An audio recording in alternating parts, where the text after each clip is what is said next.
on earth? That's right, this is my folder where I keep all my service records, and if I open it up, everything is neatly, nicely done. So, highly recommend if you guys own one of these cars, or just any car in particular, keep your service records, put them in a folder. It adds a lot of value. So the other day I was actually perusing through the service records and maintenance that I've done on my BMW 335i. I keep it all right here in this folder. And I came across one thing in particular that really brought back some nightmares. And that was the time that I took my car into the BMW dealership for a repair, and why I will never ever do that again. I want to share this experience with you guys because it was a big lesson for me personally.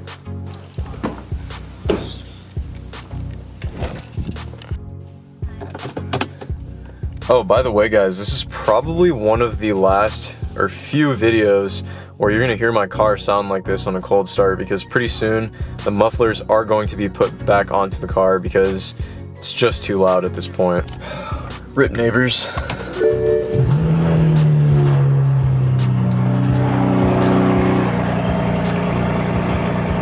Yeah guys, like literally the other day, I started up my car, it was a cold start, and one of my neighbors who lives near me, she happened to be outside right when I started up the car, and as I was backing out of my garage, she gave me a pretty nasty look, and I don't think she took that cold start too well, to be honest. And I can't say I blame her too much, because it is pretty loud, and it is obnoxious, you know? So, I mean, that's just part of the reason why I'm gonna put it back on, but honestly, for me too, it really is too much. You know, I've been running this setup for like 5 months now, and it really is pretty loud.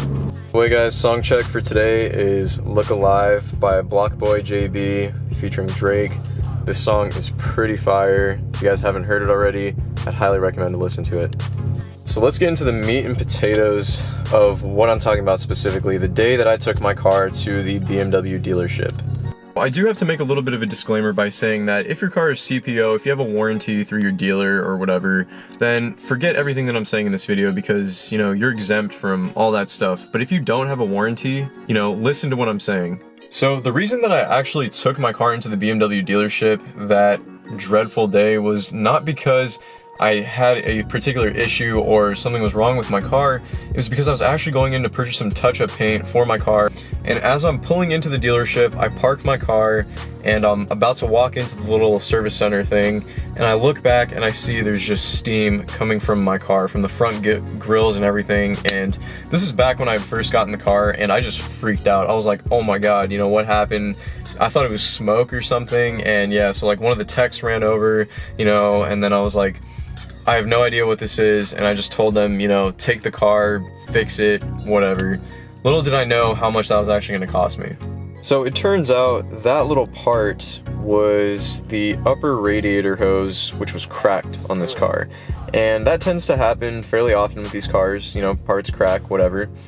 And, you know, it's a $83 part in total. But look at how much they charged for labor. $253.50 on top of $83. So that came out to $337 in total.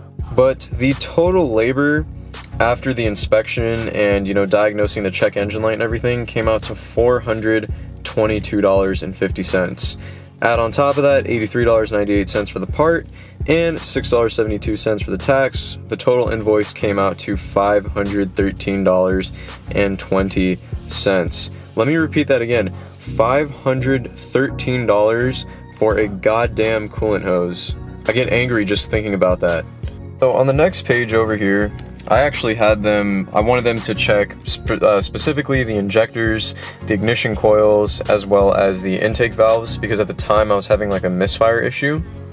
And they also did the inspection recommendations in here. As they were looking around the car, they also found these problems per se. Now let's start with the fuel injectors. They said replace the fuel injectors, and that was going to cost $2,918 to do fuel injectors. Mind you, I haven't had a single issue with my injectors, and my misfiring was actually due to my coil packs. Additionally, you can get your fuel injectors replaced for about $1,200, all 6 of them, at a lot of mechanics and indie shops that I know of personally that can do this for nearly a third of that price. Basically, let's round that up to $3 grand, okay? Replace the ignition coils. $754 for ignition coils. I replaced all 6 of mine for 180 bucks. I bought the all 6 OEM L-door coil packs off of OEMBeamerParts.com.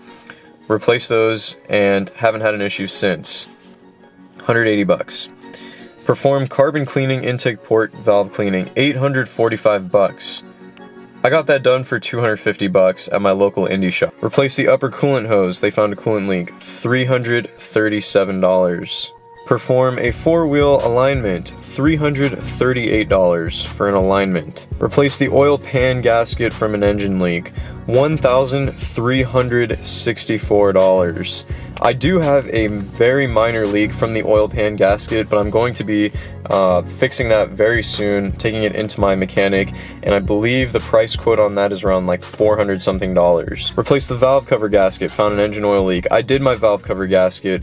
I took it to my mechanic actually, and that cost me 380 bucks with parts and labor, everything OEM. Diagnose the check engine light, $170. Total costs come out to $8,475. 8,500 bucks. That's basically almost the cost of my entire car, what I paid for the car. Not only is a dealership going to add a significant premium on the parts alone, because you can source a lot of these OEM parts for much cheaper on a lot of good websites like OEMBeamerParts.com, FCP Euro, and on top of that you'll get a lifetime warranty through FCP. But they have absurdly high labor rates, and that's really where they get you. Now, I know a lot of you guys, a lot of enthusiasts and owners, you guys probably know this, you know, don't take your car, take it to an indie mechanic at the very least, and really, if you can, DIY most of the stuff, and that's what I've been doing, and it's saved me thousands of dollars, to be honest, on the few, you know, issues that I have had with this car. Hey, you guys, take it from me, that's my story where I basically spent over $500 for a coolant hose. And even to this day, it still hurts thinking that I spent that much. But it was a lesson learned. Fortunately, I know that I will never be doing that again, and that was something that I could have easily replaced on my own, probably for like 60 bucks. But take it from me, you guys, like I said, don't do that. I know that this video was very informal and it wasn't very professionally laid out. That's kind of how I like to film my videos, just very casually.